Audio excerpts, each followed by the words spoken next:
Boa noite, amigos. Nós estamos ao vivo pela internet, tá? Em Florianópolis, Santa Catarina, Brasil. O programa é ao vivo. Hoje nós estamos no dia 6 de fevereiro de 2013. Tá? Iniciando a nossa reunião, vamos nos conectar com a energia maior do universo, nos ligar à energia superior, sentirmos-nos banhados por essa luz que nos envolve. Sintamos-nos mergulhados num oceano divino, respirando um sentimento de paz, de harmonia, de tranquilidade, recebendo um influxo de luz derramado por queridos amigos da espiritualidade que aqui se encontram conosco. Que tenhamos uma reunião fraterna, amorosa, produtiva, de estudos de confraternização. Está aberta mais uma reunião do ICEF. Hoje, dando continuidade à nossa conversa da semana passada, nós temos mais uma reunião internacional, porque o Salinas é argentino, né? Mas é antigo do ICEF. Tá? Então, nós vamos bater um papo sobre sessão mediúnica, continuando a conversa da reunião passada. As perguntas são livres, vocês podem e devem fazer perguntas à vontade, de preferência sobre o tema sessão mediúnica. Mas se quiserem fazer outro questionamento sobre outro assunto que lhes interesse, não há problema, porque a nossa reunião é aberta a questionamentos. Essa é uma característica do Instituto de Cultura Espírita de Florianópolis, que é o ICEF, que somos nós, né? Antes de passar aos questionamentos, vocês vão pensando no que perguntarem também, eu vou divulgar aqui 3 livros do mesmo autor, de um cirurgião plástico, Dr. Júlio Geusner, está pegando bem aqui? Aqui nós temos Evolução, Universos Paralelos, bem interessante, o nome já diz, né? Também do Dr. Júlio Geusner, Evolução em Busca do Equilíbrio. Certo? É uma tríade. E também do mesmo autor, Evolução, a Era do Espírito. Esses livros estão disponíveis aqui na livraria do ICEF, com a Dona Vera. Tá? Depois, quem tiver interesse, pode se informar ali. De vez em quando a gente divulga um livro assim, que a gente acha de alto nível, né? Os 3 livros posso... Ah, está com o microfone ali? Passa o microfone, que a pessoa na internet quer ouvir o seu comentário. Passa o microfonezinho para ela. Onde é que está o microfone? Ah, ficou ali em cima. Muito bem.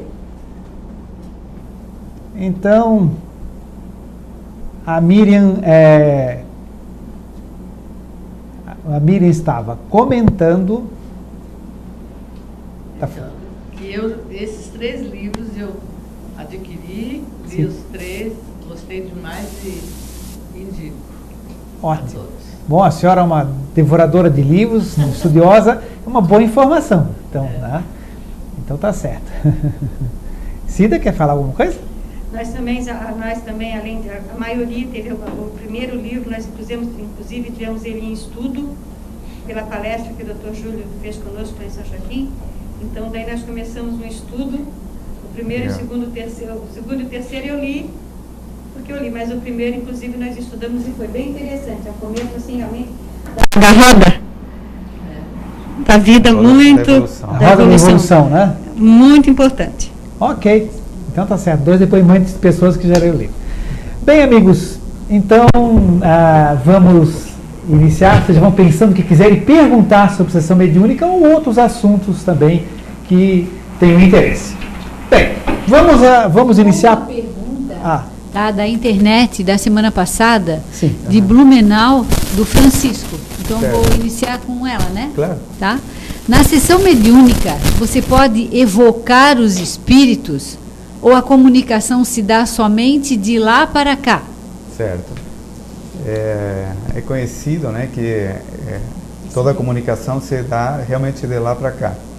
Há diversas opiniões assim contraindicando de alguma forma a evocação.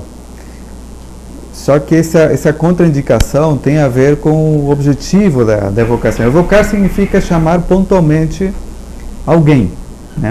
Alguém específico, né? Seja um espírito que ele é evocado para algum fim, um conselho e tal, um parente, enfim, evocar alguém, fazer um chamado, já não esperar que o telefone chame de lá para cá, mas de alguma forma provocar esse chamado. A contraindicação tem a ver com digamos assim, a intenção que tem essa evocação.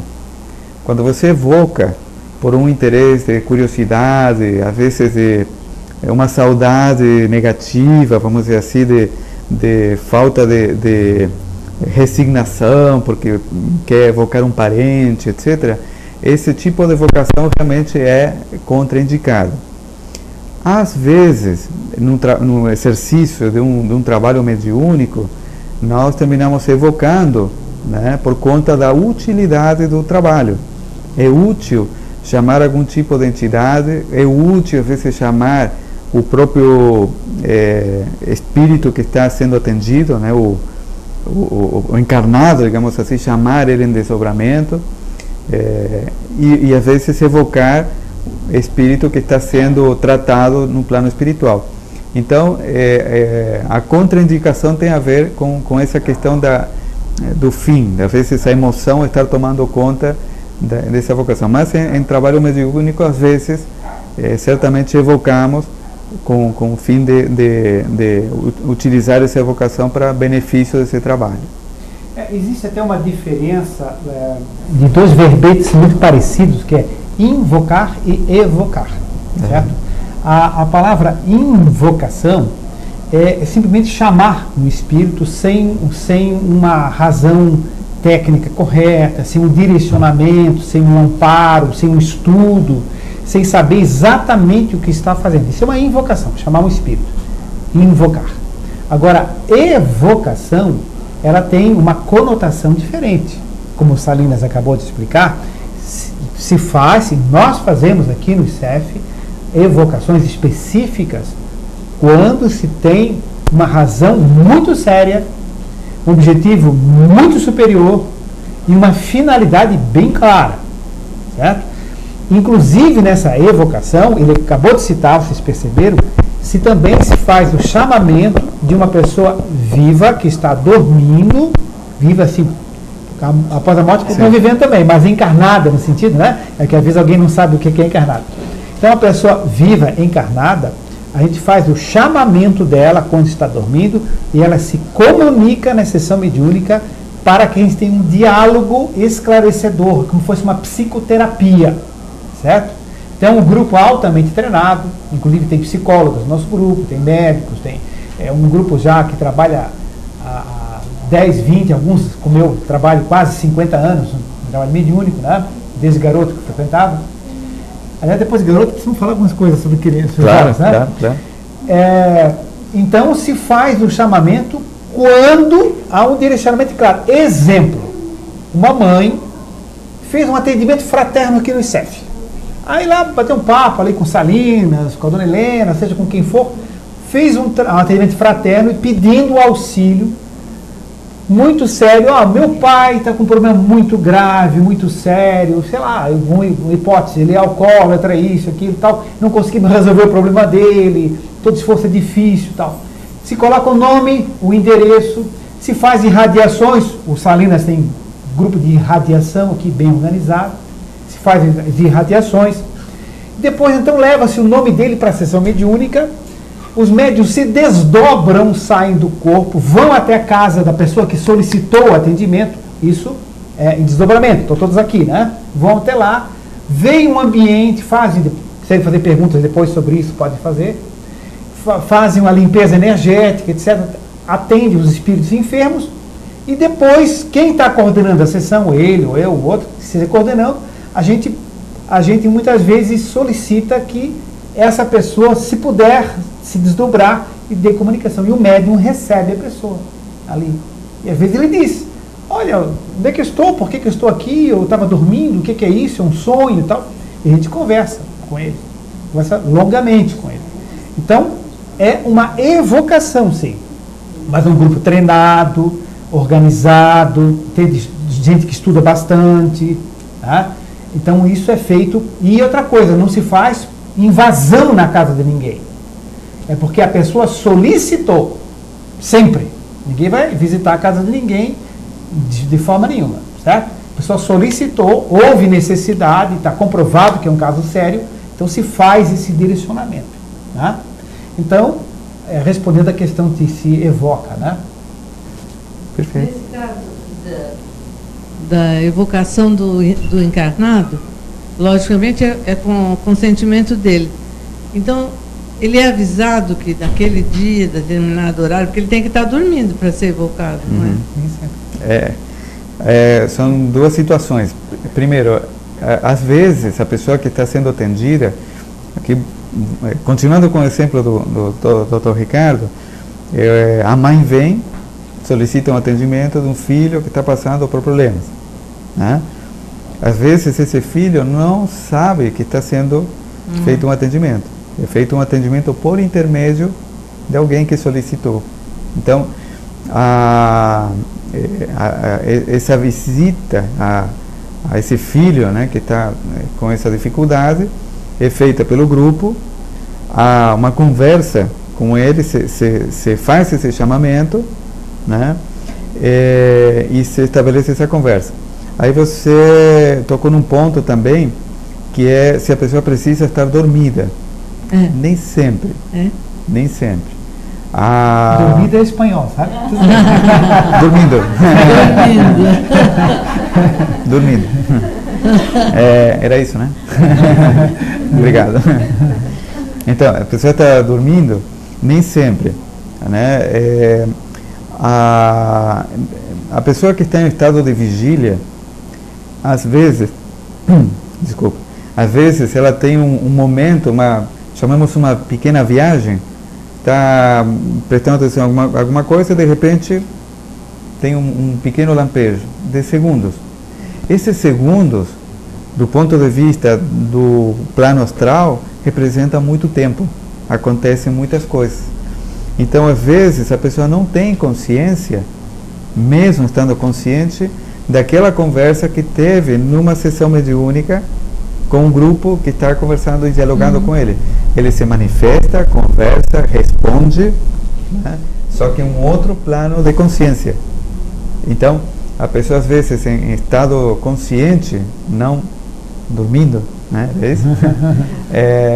Pode eventualmente aparecer e ter um contato com um grupo mediúnico também. Isso já temos tido assim até depoimentos nesse sentido. Então, a pergunta é muito oportuna, é uma pergunta bem interessante, né? Nem sempre está dormindo, não. Mas se pode, por exemplo, se eu for solicitar para alguém, posso solicitar para mim mesma ou sempre tem que ser para terceiros? Não, digamos assim, quando você se aproxima em busca de um auxílio, por alguma situação que preocupa você. Essa situação é pessoal, né, ou pode ser de alguém próximo, um amigo, um parente, né, que você busca, às vezes, uma forma de auxiliar, uma forma de conversar, uma forma de dialogar. Às vezes são conflitos de família, nas quais no diálogo comum não consegue resolver, se aproxima do centro espírita em busca, às vezes, de uma orientação. Dentro dessa orientação, pode ocorrer que a recomendação seja levar o caso a um tratamento de um grupo mediúnico, né? Depende da situação, claro. Tem que haver alguma justificativa. A gente já conversou semana passada, né? Processos obsessivos ou influências espirituais negativas, né? Que justifiquem um tratamento dentro de um grupo mediúnico. Agora, para ficar bem assim claro, a pessoa pode solicitar para si mesma, sim. Com certeza. Isso. Com certeza. Claro, quando o caso justifica, né? Muito bem. Tá certo. Gente, quando quiserem mobilizar com questionamentos, fiquem inteiramente à vontade, tá? Isso, a internet também, o pessoal também, né? Então, dentro daquela relação anterior, Sim. mais uma pergunta. Claro. O que se faz quando um obsessor não quer se convencer de que está errado?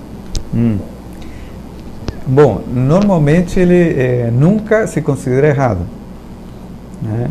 Ele de fato está ali achando que está mais do que justificado. Ele quer se vingar porque ele sente que tem razão, que tem razões e tem motivos. E de fato ele tem, né?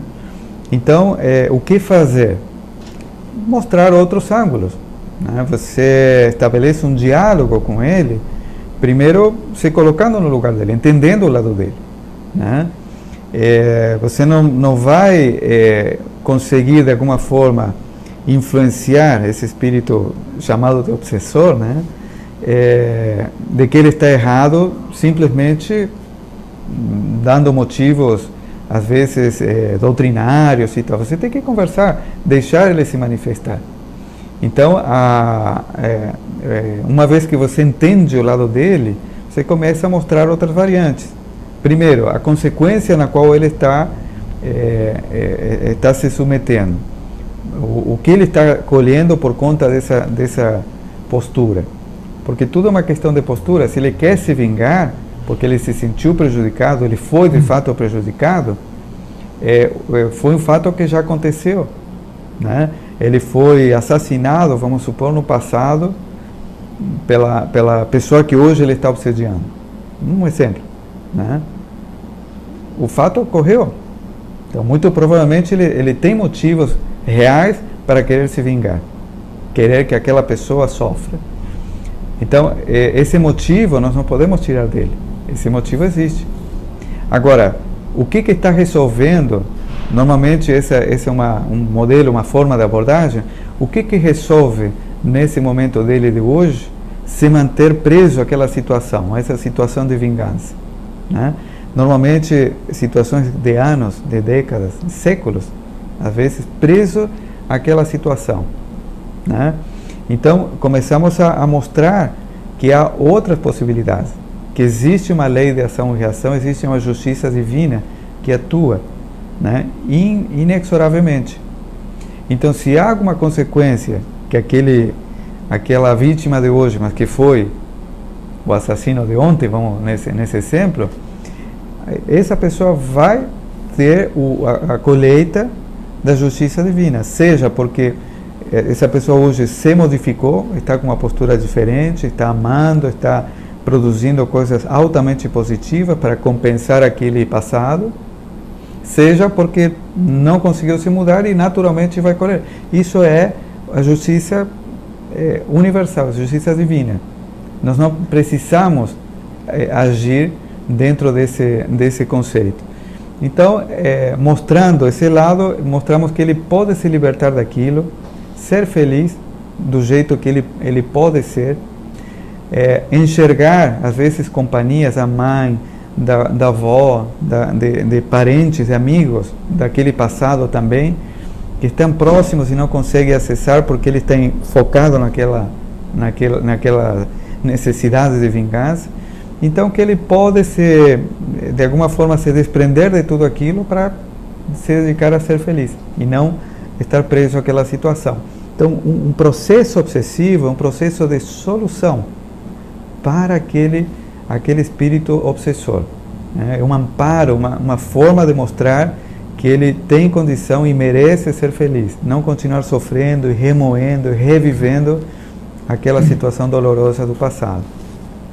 Agregaria se eu passo a palavra assim, agregaria dois detalhes interessantes, concordando com tudo que foi dito, é que há casos que tenta-se isso, é o caminho que a gente normalmente tenta, isso de aproximar um parente desencarnado, porque ele não vê mesmo, está em outra frequência, ele não enxerga, né?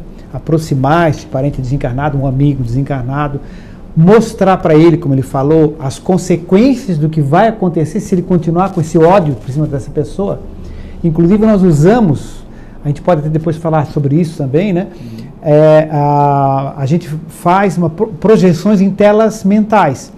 a gente cria ideoplasticamente. O que é ideoplastia? Com o nosso pensamento, a gente cria os fluidos e monta uma tela, certo? Que só os videntes veem. Eu, por exemplo, não vejo, né?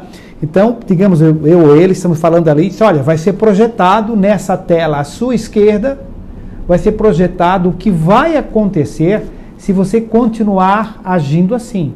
Nós não queremos que isso aconteça. Nós queremos evitar o seu sofrimento. Mas você agindo dessa maneira, você está gerando energias, gerando fluidos, gerando vibrações que automaticamente, pela lei de ação e reação do universo, vai acontecer exatamente isso. Olha, 1, 2, 3, veja ali, ó. Aí o indivíduo começa, não, mas que isso, eu sou ali, como é que pode? Não, entende? Ele vai sendo projetado ali, porque aquilo já tem as energias nele, entende? Então a consequência natural é mostrada. Então ele começa a ver. Diz, olha, tá vendo, amigo? Nós não desejamos isso para você. Nós desejamos que não aconteça isso com você. Nós estamos contra você. Que às vezes eles acham que a gente está contra eles, né? A gente está a favor do obsediado, mas a favor do obsessor também. Todos são irmãos, né? São amigos, né? Precisam ser auxiliados, são seres humanos. Alá também. Então, é uma solução. Agora, a pergunta, quando ele não tem jeito, não quero ver, não vou ver, tenho raiva de quem vê, etc. Que se acontecesse comigo, azar, eu quero me vingar mesmo. Então, muitas vezes a gente usa de hipnose. Tá? A gente usa de hipnose, faz a entidade espiritual obsessora dormir, certo? Faz ela dormir, coloca ela numa maca no astral, e eles levam nessa maca, ou um outro artefato que a gente monta ideoplasticamente, é levado para um posto de socorro da espiritualidade. Lá, então, ele vai acordar depois com uma equipe do lado, terapêutica, que vai reconduzi-lo ao equilíbrio. Então, quando não tem jeito de conversar, não é possível nenhum, a gente usa desse processo. Mas é um processo de respeito, de carinho, entende? Não é uma coisa violenta, agressiva, de forma nenhuma, ninguém expulsa o obsessor, não se faz exorcismo, nada disso. Tá? Então, vai carinhosamente envolvendo ele nas energias, vai hipnotizando, ele dorme, começa com um sono, vai, dorme, deita e é levado. Tá? E só agregando, nessas posturas dele achar que nós estamos contra, né? Que em princípio tudo que não está a favor da postura dele é contra. Então é bem normal essa reação acontecer. E xinga, e ameaça, e não sei o que e tal. Às vezes foge, nós trazemos de novo quando é importante continuar com essa conversa, enfim. Então são utilizados recursos materiais, né? Que é a nossa própria energia mental. A nossa própria energia mental no plano astral é uma energia materializada, uma energia forte.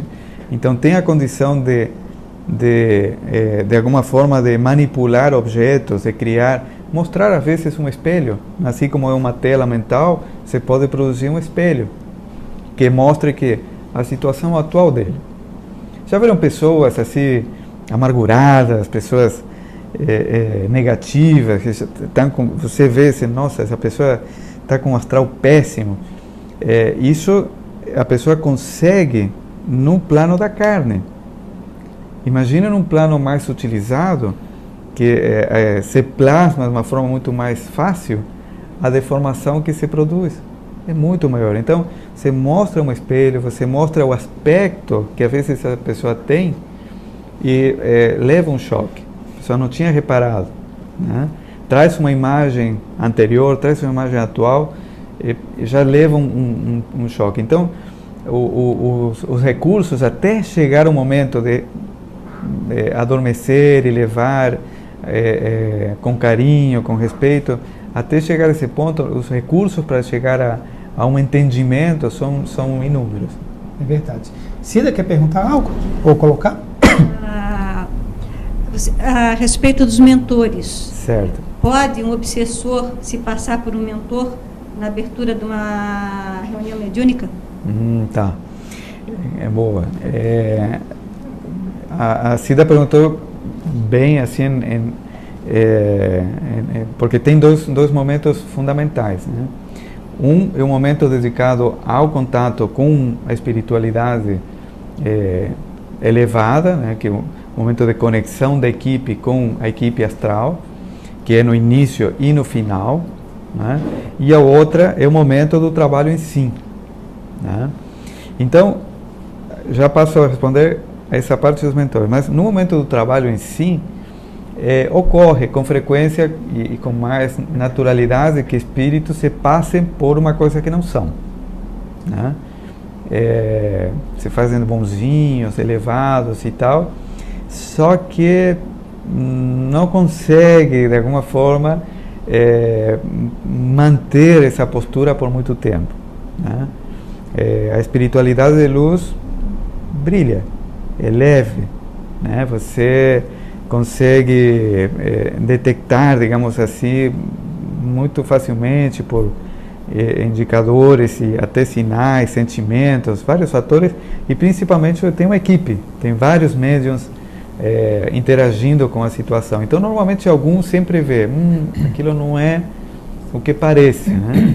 E, normalmente, quando o espírito se vê desmascarado, né, aí reage, se apresenta, se mostra como ele é, e aí acontece o atendimento. Agora, quando essa situação ocorre no momento da abertura, do encerramento, em que há um ambiente preparado, normalmente ocorre por alguma abertura, alguma brecha, alguma invigilância, talvez alguma preocupação de algum dos médiuns que deu essa brecha, deu essa abertura para um espírito que não é da equipe espiritual, da equipe astral, se manifestar. Então pode, de fato pode, mas normalmente é por falta de conexão de algum integrante, de algum dos membros da equipe com o momento, com o trabalho em si. Aí é importante conversar com o integrante, ver se está num mau dia, às vezes num momento diferente, às vezes com alguma dificuldade, para recompor, eventualmente reajustar as suas energias, voltar a sua a sintonia elevada e procurar em outros dias, digamos assim, se manter um pouco mais vigilante, com mais cuidado, né? Quando esses espíritos tentam passar por mentores, normalmente eles vêm propor alguma coisa, mudar alguma coisa, comentar alguém, entende? Ou elogiar excessivamente alguém, entende? Então, normalmente é uma característica que a gente, com a experiência, já sabe. Agora, às vezes, alguns grupos que não estão muito tempo já estruturados, às vezes eles podem se deixar enganar, né? Mas, para isso, existem critérios bem claros, entende? Cuidados bem claros. E, normalmente, isso não acontece, né? Mas, dentro ela pediu o microfone ali. Dentro das hipóteses, né, isso pode acontecer, como ele disse, né, mas a gente tem que estar bem atento e normalmente é fácil de perceber. Antes de passar o microfone para você e para Miriam, eu quero explicar um detalhe interessante. O Salinas disse uma coisa que é verdade, que esse obsessor, às vezes, quando ele é desmascarado, ele está reagindo muito, às vezes ele até xinga, mas o médium não transmite o xingamento, certo? Ou então o médium expressa aquela contrariedade, não, é impossível, tal, mas ele não diz o palavrão em hipótese alguma, num grupo organizado. Não diz, porque alguém pode imaginar, né? Não diz de forma, não levanta, não pula nada, sentadinho, entende? Certo? Pelo menos num grupo mediúnico, como no ICF, ou num centro organizado, espírita, kardecista e tal, né? Então, não deve acontecer isso, né? Senão é que o médium não está devidamente ajustado, equilibrado, não fez os cursos, né? Então, existe mediunidade, está na rua, aí faz o que quiser, né? Mas, então, ele não deixa passar isso, entende? Para isso tem o treinamento, né? É importante porque o médium não perde a consciência, né? Ele se utiliza do médium para comunicar o que ele quer, só que o filtro do médium participa, entende? Então o médium não é uma figura passiva nessa comunicação, ele é ativo mesmo, ele está emprestando o seu veículo, está às vezes conscientemente dizendo, o espírito está dizendo isso e aquilo outro, né? Às vezes não, às vezes está utilizando a voz do médium, mas o médium não perde a consciência, ele mantém, e quando sai um xingamento, sai alguma coisa fora dos seus valores, digamos assim, bloqueia, sem problema nenhum. Bloqueia. Consegue sim, e deve. O que eu ia falar era justamente isso, sobre o preparo dos médiuns, né? Aham. Da responsabilidade. Com Então, certeza. muita gente pensa que desenvolver mediunidade justamente é isso, estudar Estudar. esse comportamento, essa responsabilidade, né? Exatamente. E principalmente o médium, mesmo que esteja preparado intelectualmente e tal, mas no dia a dia ele tem que manter uma energia, um comportamento ético, moral e tal, para manter essa sintonia boa e ser útil, né? Porque ele também está mais exposto, né, Miri? Exposto, então, muito. quem tem uma sensibilidade mediúnica, ele, em princípio, até não estudar, até não controlar, não educar essa mediunidade, como o Ricardo falou, ele vai se manifestar na rua, numa sala de aula, no trabalho, ele vai estar descontrolado. Então, quando o médium se prepara, entende, estuda, sabe organizar a sua vida com a mediunidade, aí tudo ocorre de forma leve, tranquila e bem tranquila mesmo. E na reunião mediúnica não é diferente. Aí ele vai ser uma peça bem utilizada, bem trabalhada, e dando as passagens, dando as comunicações que são importantes, né? Bem isso. O benefício, né, que pode surgir dessa reunião mediúnica, desses processos de obsessão, quanta ajuda, né? De desobsessão. Sim, de tratamento da obsessão. É enorme, porque às vezes um caso, né, o caso pontual que estamos atendendo, a pessoa X, ao redor disso, né, são auxiliados inúmeros espíritos que às vezes estão por muito tempo, anos, séculos, presos a essa situação. Então, de repente, numa única reunião, são libertados e reorientados centenas, às vezes, de entidades. É realmente perceber todo esse auxílio, ajuda a gente a se situar aí em toda essa movimentação que existe. Não no sentido que nós resolvemos alguma coisa. Enquanto o nosso papel é importante para esse trabalho da equipe espiritual, quão intenso é todo esse trabalho que existe à nossa volta, né? E às vezes um tempinho que a gente dedica, que é esse trabalho durante a reunião mediúnica, possibilita aí uma energia para atendimentos enormes. Realmente inclusive vinculados, né, são atendidos, né, claro, nessa situação, espíritos que estão vinculados ou à história, à mesma história, né, ou a situações semelhantes, né? Isso. Então é amplo, né? É bem muito amplo. amplo. Enquanto Sarina disse, séculos, não é força de expressão, não. Há espíritos séculos, que estão séculos num posicionamento estagnado. É uma ação bem aparentemente estranha. As primeiras vezes que a gente viu, a gente até questionou. Depois a gente foi confirmando ao longo dos anos de trabalho, né, há espíritos que estão realmente séculos presos no mesmo lugar, na mesma situação, no mesmo prédio, às vezes. É impressionante isso. Pois não, amigo? Voltando àquela história da mãe que vem buscar ajuda ao filho que é alcoólatra ou drogado. A espiritualidade e os médiuns fazem a ida até o cidadão lá. E se eles, no momento que vocês forem lá, a espiritualidade for, ele estiver drogado ou alcoolizado, certo, volta tudo e começa outro dia, ou como é que fica? Não. Porque assim, o efeito que a droga tem, de fato, não some quando ele não consumiu, ou consumiu na noite anterior e hoje está uma noite atual. Então, o efeito, ele perdura, né? Os danos que ocorrem, eles demoram bastante tempo a sair. Então, a lucidez da pessoa é apenas um conceito da vigília com que ele está naquele momento. Só que o trabalho ele ocorre em áreas de inconsciência, podemos chamar assim, áreas mentais. Então, aquela energia que é projetada em direção àquele indivíduo, de alguma forma, ela vai agir, seja naquele momento, seja que fique latente para buscar uma oportunidade e provocar um acaso, né? Por que uma pessoa para com drogas, com álcool, com cigarro? Normalmente são processos mentais.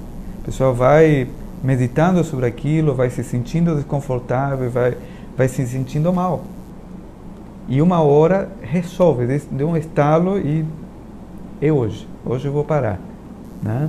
Esses estalos ocorrem de forma íntima, e aquilo que provocou esse estalo às vezes é uma semente que foi colocada por um comentário de um amigo, por um conselho do pai, da mãe, da avó, ou um conselho de um espírito amigo que está ali trabalhando no momento que ele dorme, no momento que está mais receptivo.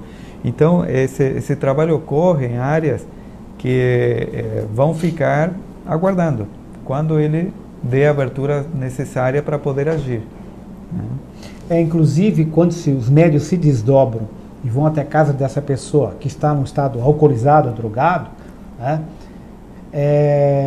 Existe ao redor da cama desse indivíduo, no quarto, na cozinha, no banheiro, etc., existe às vezes uma quantidade grande de espíritos doentes, perturbados, drogados, que mesmo após a morte eles continuam bebendo, se drogando, etc. E esse indivíduo é como se fosse um caneco vivo, ele é uma fonte da droga para eles, certo?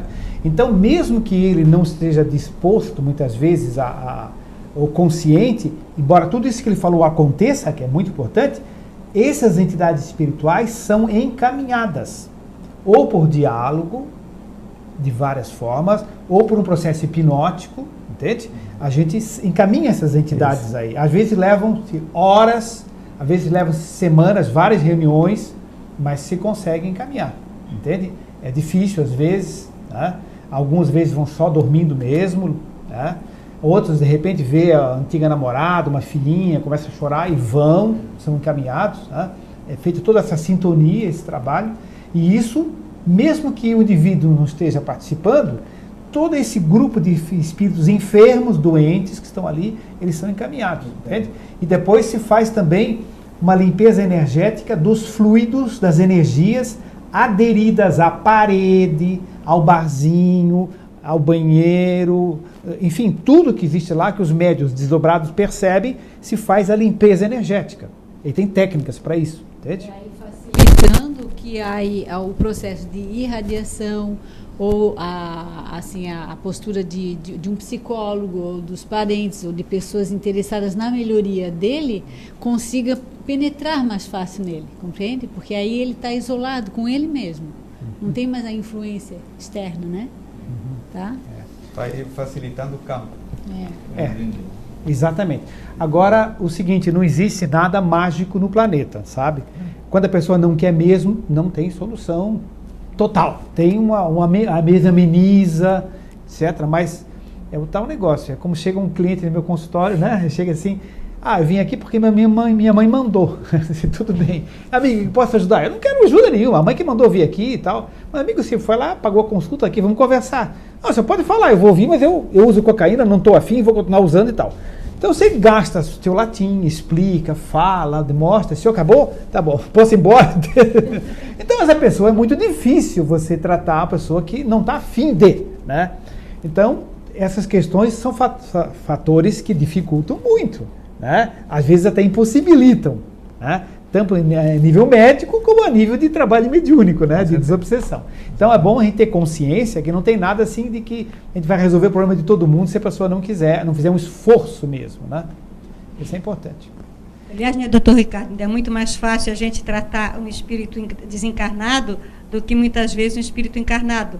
É muito mais complicado você conseguir a doutrinar um espírito encarnado do que um desencarnado. O desencarnado, ele vem tão carente que ele pode fazer todas aquelas mesuras, todas aquelas situações. Porém, se você vai com carinho, vai chegando aqui, oportunizando outras situações, você consegue com mais rapidez atendê-lo do que um espírito encarnado. O espírito encarnado somos nós, né? Sim. Então, nós somos mais estamos, famosos, eu acho. e nós estamos mais presos às tendências do corpo físico. Então, aquelas tendências, aquelas máscaras que a gente constrói e tal, né, que a psicologia explica bem, eu não sou psicólogo, mas sei que explica bem, são justamente as tendências são mais difíceis realmente de tratar. Então, o espírito está mais exposto nesse sentido. Então, o acesso é muito mais facilitado mesmo. Uhum. Nosso amigo lá? Ou a moça, não sei. É vocês dois aí, né? Isso. Tá, eu queria perguntar se alguém pode receber a influência de um espírito obsessor enquanto está dormindo, assim, em forma de pesadelo, de incômodo ao dormir. Isso. Sim, porque a obsessão ela ocorre no campo mental, né? O momento em que ele vai agir vai ser o momento em que ele encontre uma forma de agir. Numa palestra, acho que foi da Maísa Intelizano, no fórum, ela explica que falou sobre desdobramento astral e tal, e ela deu várias dicas de tudo que ocorre durante o sono. O sono é um momento muito dinâmico da nossa mente. É onde o espírito, de fato, se liberta do corpo momentaneamente, né? Se mantém conectado, mas livre do corpo. O corpo descansa e o espírito viaja. Então, de fato, o nosso espírito fica mais em contato, exposto ao que existe ao redor. E uma questão importante, o preparo que nós fazemos da hora de dormir. O que nós fazemos?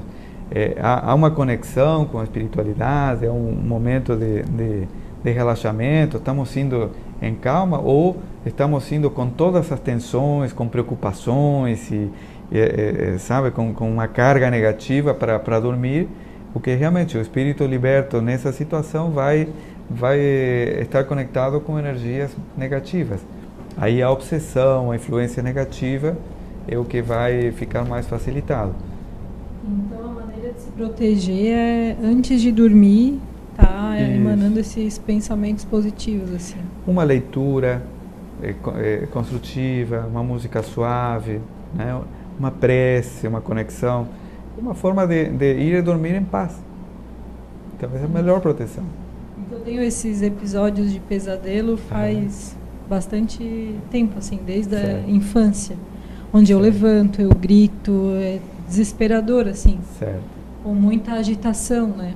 Certo. E eu sempre fiquei me perguntando, curiosa. Você tem sonambulismo também? Também, mas às vezes são só episódios de pânico, como se... E eu não lembro nada no outro dia, mas eu assusto quem está perto. É ruim. Esse curso de mediunidade, que não sei se você já tem algum conhecimento básico do doutrina espírita ou não. Não? Então é bom fazer primeiro o curso básico, né? Isso.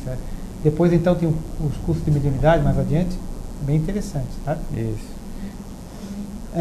Pois não, amigo? Passa o microfone para o nosso amigo lá.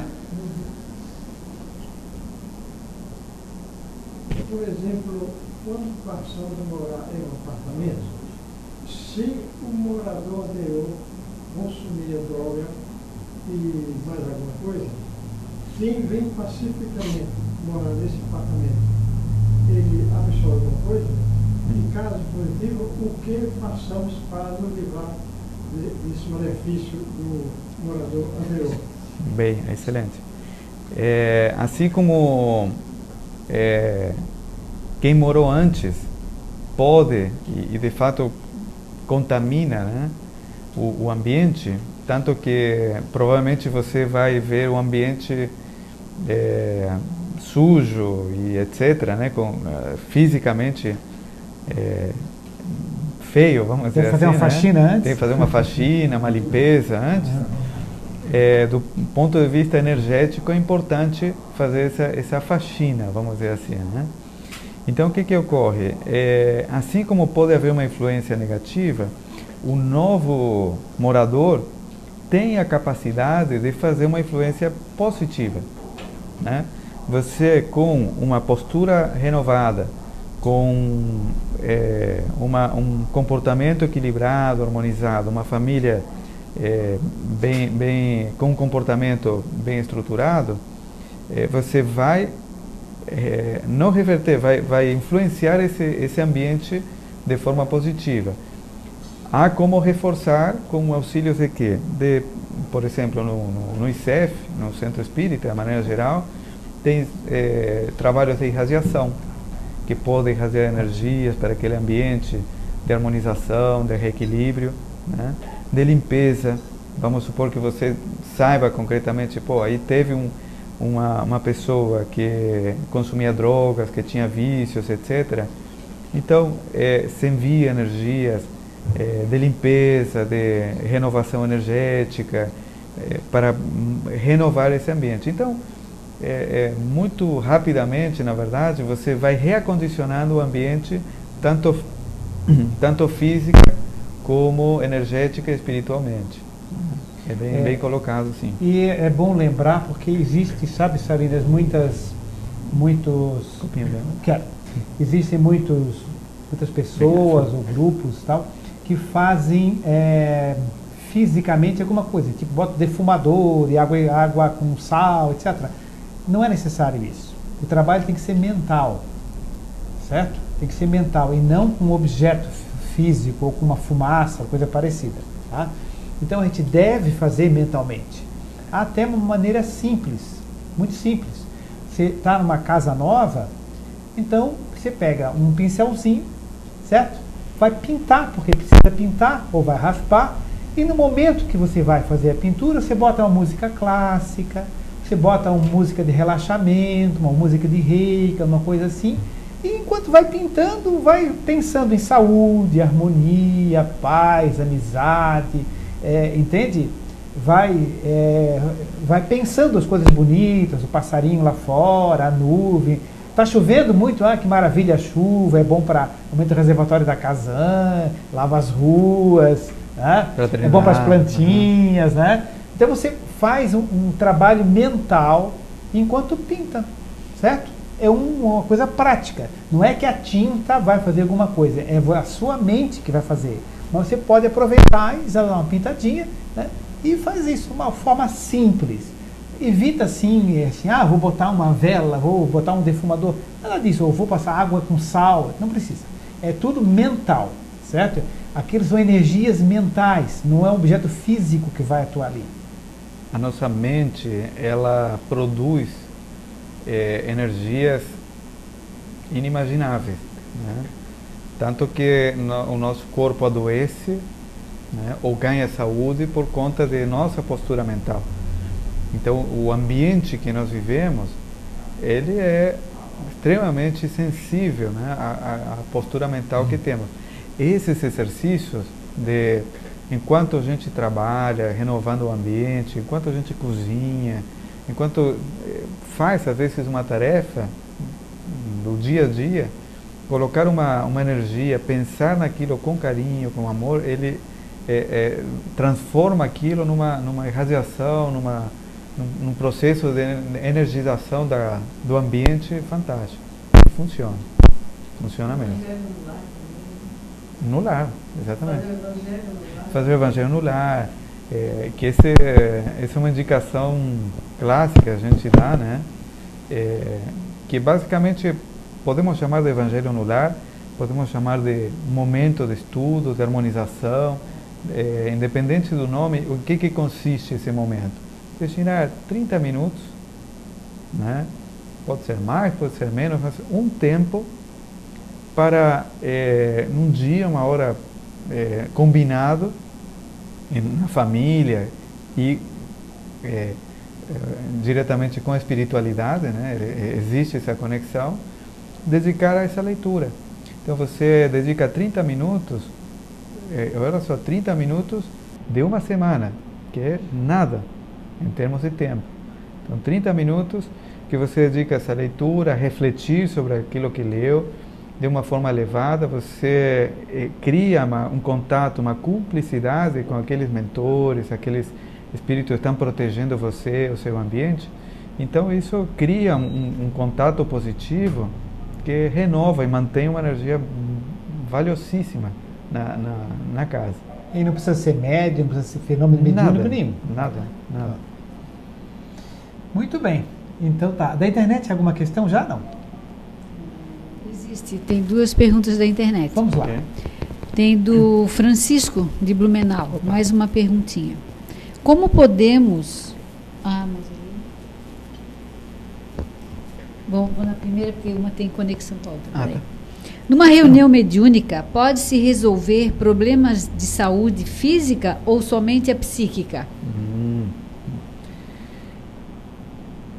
Quando o problema físico ele é diretamente vinculado com o processo, seja obsessivo, com o processo psíquico, pode haver um impacto, né, positivo na saúde. Exemplo, um processo depressivo, baixa imunidade. Quando baixa imunidade, você fica doente de diversas formas, resfriados, enfim, fica exposto a doenças. Se o processo depressivo, você está no processo depressivo, tem que ir para um terapeuta, tem que buscar esse auxílio sempre.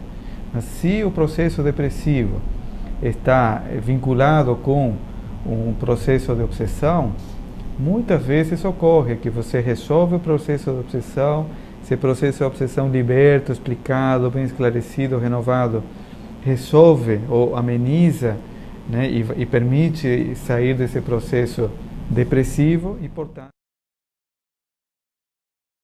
Então, um exemplo, quando o problema de saúde tem um vínculo com um processo psíquico, pode resolver sim. De outra forma, é um processo de saúde. Tem que procurar um médico, tomar os remédios e procurar a cura física mesmo. Ok. Não sei se medicamente também... Não, perfeito, tá. Que é uma forma pensamento. Elas podem ser confundidas com espíritos? Você acha que vale a pena a historinha do bicho-papão, né? Tá. Mas esse eu acho bom. Que eu conte? Sim. Tá, esse é um exemplo. O Salinas está lembrando que tem um caso interessante do bicho-papão, que o menino via o bicho-papão, tá? Que na realidade era uma forma de pensamento. Então o menino sempre, quando ia dormir, ele chorava e dizia que o bicho-papão estava lá na prateleira e apontava lá. E a mãe chegava lá na prateleira e dizia assim, meu filho, aqui não tem nada, Passamão, tá vendo? Tá vendo que não tem nada? Você é bobo, vai dormir. Mãe, tá ali o bicho-papão. E ele dizia, o bicho-papão é assim, ele tem uma espuma, é grande, tem uma língua grande, eu tenho até o desenho desse bicho-papão em casa, um dia eu passo aqui no ICEF projetado, né? Tem uma língua grande, tem 2 dentão no meio, é grande, todo redondo e tal. E ele chorava. E a mãe dava uma bronca no menino, dava dormir, o guri cobria o lençol, né? Com medo do bicho-papão. Um dia, chegou uma parente em casa e o guri que estava com essa história. Aí a tia pegou, foi no quarto. Vamos lá no quarto? Foi lá no quarto, olhou e não disse nada. Quando voltaram para a cozinha, ela disse, olha, o bicho-papão está lá. Disse, pelo amor de Deus, não vem dizer que o bicho-papão está lá. Não, o bicho-papão assim. Olha, eu vou dizer para você o seguinte, como é que eu vi. E descreveu exatamente como o menino descrevia. A língua, a boca, não sei mais o que, a espuma em cima e tal. Ipsis literis, a descrição que o menino fazia, a parente dela fez. Aí ela assim, pois mas que incrível, é bem como ele fala, isso mesmo. O que é isso? Um espírito? Ela disse, não é um espírito, coisa nenhuma. Não é uma alma do outro mundo? Não é alma do outro mundo. Isso é uma forma de pensamento. É a pergunta. Isso é uma forma de pensamento. Mas o que é uma forma de pensamento? É alguma coisa que alguém criou. É uma forma que existe, criada pelo pensamento. Também chamada ideoplastia. Como é que se forma isso? Depois descobriram. É que a mãe trabalhava o dia inteiro fora E tem uma moça que cuidava do menino, que para ter o controle do menino, ela ameaçava o menino com o bicho-papão. Se você não for fazer isso agora, o bicho-papão vai te pegar, né? E o guri ficava com medo, assim, mas como é que é o bicho-papão? A moça descrevia, é assim, tem uma língua vermelha e tal. E o guri começou a idealizar aquela forma do bicho-papão. E começou a construir fluidicamente, energeticamente, aquela forma, doando energia vital, bioenergia, fluido vital dele, certo? Ele foi criando, e a moça estava lá há muito tempo, ela controlava o menino assim, entende? Ia para tomar banho, para comer, para não sei o que e tal, o dia inteiro assim. E o garoto foi criando, tá? E aquele bicho-papão estava lá, se movimentava, se mexia, e tinha vida, não espírito, mas vida, como planta tem vida também, certo? Como planta tem vida. Tem uma vida vegetativa, temporária, que era alimentada pela energia vital do pensamento, enviada pelo menino, pelo pensamento dele. Então foi lá, ela fez ali aí tu pode explicar como é que faz, né? Tá bom. Não, basicamente uma remoção que é feita com uma limpeza mental, né, num grupo mediúnico. Eu não lembro como foi esse caso na equipe, pode dar né? um exemplo assim. Mas é um exemplo, né? Essa limpeza é uma limpeza como uma faxina, né? Energética, que você vai retirando, vai removendo, vai como desmontando aquela ideoplastia e vai transformando aquela ideoplastia normalmente alguma energia luminosa, alguma energia que é transmutada e absorvida pela natureza de alguma forma positiva. Uma flor, uma coisa isso, assim. Tá? Para não jogar essa energia negativa e deixar em outro lugar. Aí termina, depois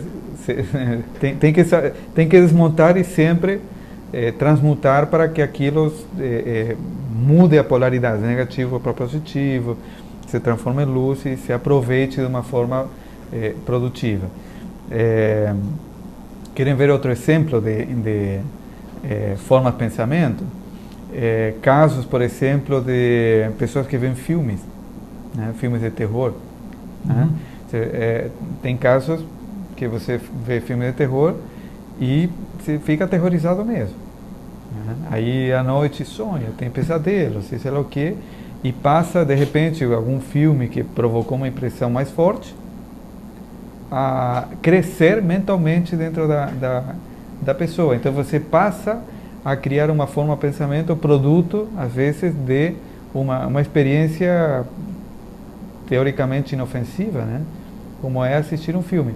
Então, às vezes, os filmes têm um papel inofensivo, de entretenimento e tal, mas dependendo do momento, dependendo da conexão, dependendo dos filtros que temos frente a uma situação, caso um filme, pode contribuir a criar formas de pensamentos, a criar cenários, né, que não existem, porém são estimulados, criados e alimentados pela nossa mente. Então é outra forma que ocorre também esse fenômeno. Microfone? Como distinguir a forma de pensamento do espírito? Boa. Como é que a gente consegue saber se está vendo e se não está vendo? Certo. Quando nós estamos em grupo mediúnico, né, são pequenos detalhes, como tudo, né? Quando você tem um espírito, esse espírito tem vida, tem emoções, tem sentimentos, tem uma história. Inteligência. Tem uma inteligência.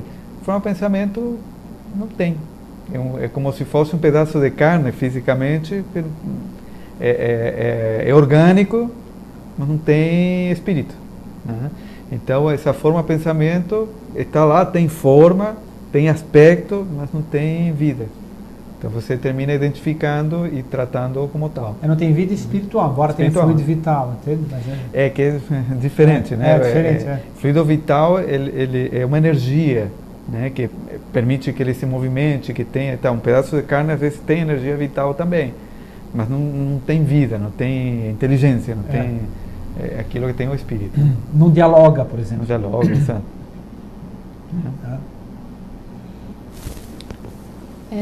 Numa sessão mediúnica, quantos espíritos sofredores, em média, um médium deve receber na sessão? Isso. Não é que deve receber, mas sempre se aconselha que haja um número máximo, 3, 4 incorporações, passagens, né, transes psicofônicos, enfim, comunicações através desse médium. A sugestão, teoricamente, é 3, mas pode ter flexibilidade de 4, deve ser um espírito mais simples, né? Isso, que não passe disso, né? Então, isso é importante, às vezes, a gente tem ouvido, né, de outras situações que recebem 20 entidades numa noite. Isso não pode, né? Ele termina desgastando o médium, chega um ponto que, como tudo, né, existe uma sobrecarga que não é saudável. É verdade. Muito bem. Cida? Como poderia definir um médium dando passagem, sendo uma passagem mais anímica do que mediúnica? Bom, essa é a pergunta de quase todo médium, né? De todos, aliás. O Divaldo Pereira Franco, ele comenta que quando começou com trabalhos mediúnicos e tal, das comunicações que ele dava, 80% era anímico e 20% era mediúnico. Isso anímico é aquilo que vem da alma, são do próprio médium. Do próprio médium, são informações dos filtros, às vezes do próprio médium. Quando você, como nós dissemos antes, o espírito quer xingar, mas o médium tem esse controle, então não é uma atitude passiva. Às vezes esse controle leva a que o médium ele comunique questões que são mais pessoais do que o espírito. Né? O espírito fala uma coisa e o médium, às vezes muito bem intencionado, comunica do jeito dele. Então, às vezes, comunica aspectos que ele entende ou que ele desejaria, enfim, aí tem os filtros do médium na hora de comunicar. Então, o Divaldo diz que 80% era anímico. Era, quando começou, né, há 60 e poucos anos atrás, e hoje, e 20% mediúnico. Hoje, se inverteu, é 80% mediúnico, legítimo, e 20% ainda anímico. Né? Então, se a gente vê essa evolução do Divaldo, e que depois de 60 anos, e poucos, né, 60 e poucos anos de mediunidade, de exercício exemplar, mesmo se ainda tem 20% anímico, então é importante entender que as comunicações que são dadas e tal, normalmente tem uma componente anímica, não que sejam totalmente, tem algum filtro do médium. Então, aí onde o grupo mediúnico tem uma relevância muito maior, porque você tem vários médiuns que participam desse processo. O médium dá passagem, né? Mas se eventualmente passa alguma informação que é mais do médium, existe a equipe que vai conseguir identificar aquela informação e vai ter um outro ângulo, vai dar a outra informação que vai complementar o quadro. Entende? Então, assim, como identificar? Com pequenos detalhes, com experiência, com muito feedback, né? Tendo muita troca de informação dentro da equipe, terminou o trabalho, trocar essa experiência e ter basicamente a abertura, né, a flexibilidade para entender esses feedbacks e ir aos poucos revertendo aí a equação, né? Ok, pergunta bem interessante também. Por que o médium fala alto, grita, joga as coisas no chão e outros não fazem isto? Porque o primeiro normalmente não tem a instrução adequada, né? Não tem a educação adequada da sua mediunidade, né? Ele está sendo mais passivo do que deveria, né? o médium que ele tem estudo, está harmonizado com a sua mediunidade, ele coloca o freio na hora certa. Ele não joga, não grita, não agride absolutamente ninguém. Então, ele coloca o limite até onde a entidade tem a possibilidade de se comunicar e se expressar. Então, o que está faltando nesse primeiro caso é maior educação e controlar e educar essa mediunidade dele. Seguimos? Alguém gostaria de até levantar alguma outra questão? Gente, fique à vontade, entende? Desdobramento astral. Uhum. É algo correto na sessão mediúnica? É fenômeno mediúnico? Bom, Não fala. Bom, o desdobramento astral é um fenômeno anímico. É o desprendimento do espírito que viaja, né, em corpo. Quando ele fala espírito, é nós do grupo. Nós do grupo. Não é o espírito comunicante. Espírito nosso. Né? Se desprende da equipe, dos médiuns de trabalho e viajam em direção a um determinado local. Exemplo, o lugar de atendimento. Né? Então, esse fenômeno é anímico. É correto? Nós utilizamos basicamente dessa forma. Pelo que eu sei, existe, né, algumas divergências aí nesse sentido em outros grupos que trabalham, não sei se trabalham de outra forma, não conheço tanto como é a realidade. No nosso modelo, nós nos desdobramos dessa forma, que significa basicamente ir em estado de espírito, em estado mental, a um outro local. Então, é correto, é válido, sempre dentro do contexto da reunião mediúnica de trabalho. É perigoso? Pode o espírito do médium não retornar? Não. Aí tem várias matérias sobre isso. Não é que não existe esse período de não retornar. Existe muita fantasia, né, em relação a isso. Mesmo porque durante o sono, normalmente nós fazemos isso. A pessoa está dormindo e está desdobrada fora do corpo. Né? É extremamente comum isso e geralmente passa como sonho. É o sonho em desdobramento. Né? Então, e a pessoa volta sempre. Não tem como não voltar, certo? Exato. Então, isso na sessão mediúnica é o mesmo processo, só que é direcionado, coordenado, né? Isso, o do perigo, né? Sempre voltamos à mesma questão.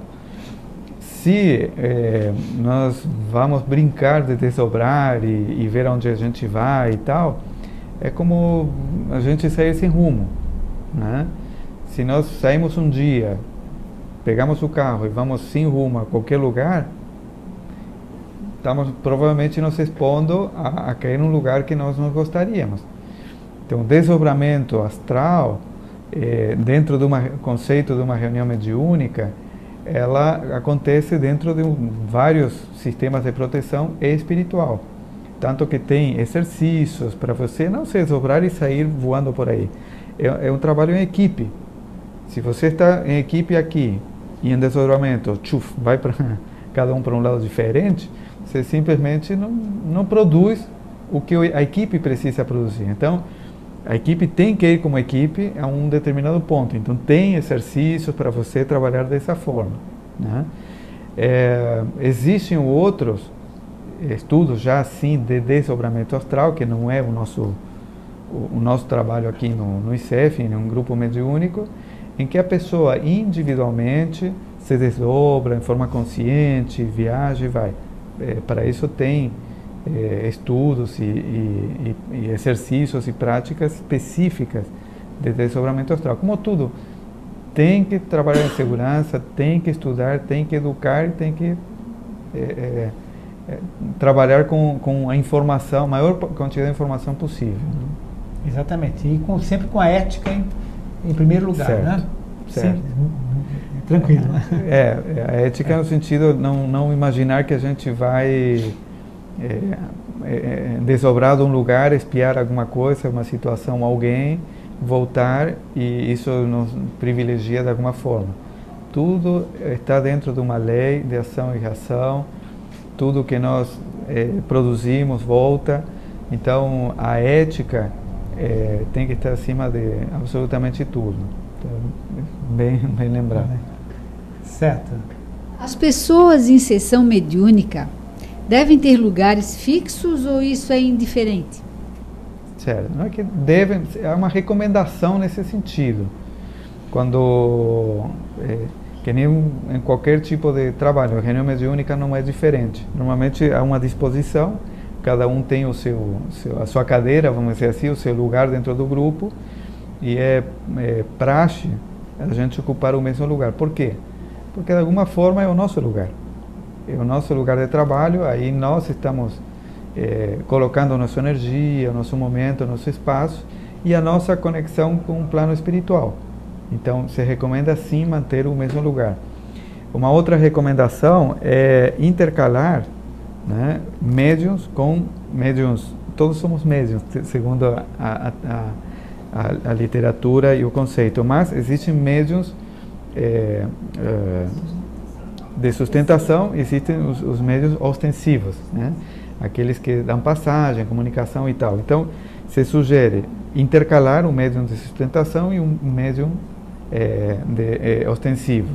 Por quê? Porque o médium de sustentação, ele isola, tem a capacidade de sustentar a energia da viagem, vamos dizer assim, né? Então, ele isola, às vezes, comunicações que existem, às vezes, simultaneamente entre dois médiuns. A proximidade entre dois médiuns, às vezes, termina confundindo as comunicações. Então, quando você intercala uma pessoa, um médium, não médium, você isola, de alguma forma, essa influência por proximidade. Muito bem lembrado, né? Inclusive, o seguinte, o pessoal da internet que está ouvindo aí, quando quiserem convidar o Salinas aí para bater um papo sobre isso, né? Pode convidar que ele vai. À vontade. Muito bem. Seguindo. Tenho curiosidade em assistir uma sessão mediúnica, posso? Essa é uma pergunta, não é ela que está fazendo. É assim, tem duas palavrinhas aí importantes. Primeiro, curiosidade. Né? Toda reunião mediúnica séria, ela não é aberta a público, né? É uma equipe preparada, com uma sintonia adequada. Então você tem um momento em que a equipe interage com uma equipe espiritual bem organizada.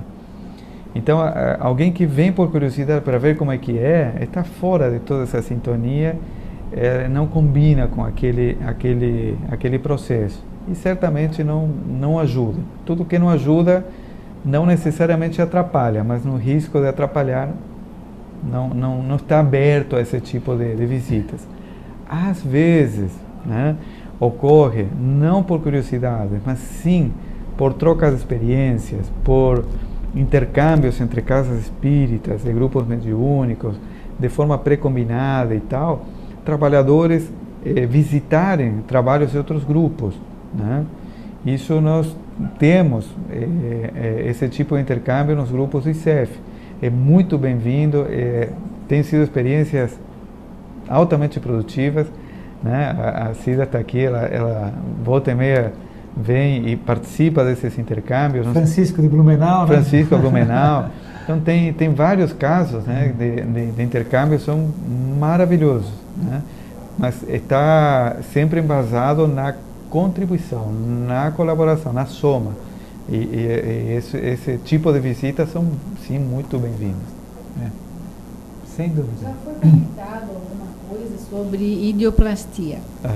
Mas como ela é usada numa sessão mediúnica? Certo. Gostaria de explicar um pouco mais? Quando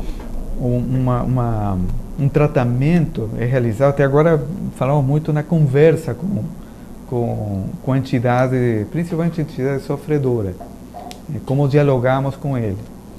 Mas, às vezes, as sensações do espírito sofredor está com frio, por exemplo, está com sede, está machucado, né? Desencarnou num acidente de carro, por exemplo. Então você atende essa necessidade produzindo idioplasticamente, você consegue construir muito facilmente, de forma mental, um copo de água energizada, né, para o espírito beber, saciar a sua sede e ao mesmo tempo incorporar energias positivas. Só abrindo parênteses. Claro. Às vezes as pessoas imaginam que a gente pega um copo d'água e dá para o médium. Não é feito assim, não precisa ser feito assim. É mental sempre. É mental. Então você junta o ectoplasma do ambiente, dos presentes, produz energia para plasmar um copo de água e oferece para o espírito, né? Você plasma, por exemplo, um cobertor, né, laranja, bonito, que aquece e cobre o espírito. Então ele se aquece com isso, né? Então você vai atendendo os ferimentos, plasma remédios cicatrizantes, analgésicos para que ele tome. Então esses elementos são plasmados, são utilizados pelas equipes espirituais para facilitar esses atendimentos. E facilitam muito, porque o próprio espírito já recebe o atendimento naquilo que ele está manifestando. Às vezes ele custa, imagina o seguinte, ele está num processo em que custa se manifestar, pois ninguém ouve ele, né? Aí tem a oportunidade de falar e manifesta uma inquietação. Então, o primeiro que você faz é já atender aquela inquietação, produzindo aquele elemento que vai auxiliar. Então, a idioplastia é essa capacidade que existe no grupo, né? Qualquer grupo tem essa possibilidade de plasmar um objeto, um medicamento, enfim, alguma coisa que vai nos ajudar naquele atendimento ao espírito sofredor, normalmente. Exato. Né? Mas Allan Kardec tem algum livro importante sobre mediunidade? Bom, quem quiser assim começar e ter uma informação além de prática, meticulosa, com cuidado, com todo detalhe, a recomendação natural é ler o livro dos médiuns, né? Aí existe uma categorização do Kardec de cada tipo de mediunidade, dos tipos de manifestações, como os cuidados que os médiuns têm que ter, enfim, é um estudo assim bem minucioso, né, do fenômeno da mediunidade, com desde dos casos de mediunidade física, né, aqueles de aparições e tal, que eram mais comuns naquela época, né, na época do Kardec, até os mais comuns hoje, que são os fenômenos mais de tipo psíquico, né? Então a intuição, a psicofonia, a psicografia, então todos os fenômenos estão descritos e catalogados junto com os cuidados do médium. Então, é um guia assim bem detalhado sobre a mediunidade como um todo. Tem outros livros o também. Livro dos médiuns, tá? Só para fixar quem não pegou bem. Perfeito. Bem, o Salinas, ele coordena aqui no ICEF um grupo de bate-papo, de estudos, tal, com jovens. A partir de que idade? 13 anos em diante. 13 anos em diante. Até 17 anos. De 13 até 17 anos, mais ou menos. Então, quem tiver parentes, ou jovens, ou garotada nessa faixa, porque essa faixa até 13, aí são outros coordenadores, tá? Como ele está aqui hoje, nós vamos falar. Começam quando? Março? Em março, primeira semana de março. São todos os sábados, de 10 da manhã, 11h30. Na verdade, é uma equipe. Sim. Né? Somos 3 pessoas. A Dulce, o Marco e você. Dulce, o Marco e eu. Então, uma equipe que já fez um trabalho maravilhoso. Pode né? dizer que é mesmo. Maravilhoso. A gente ficou muito contente com a turma que se formou.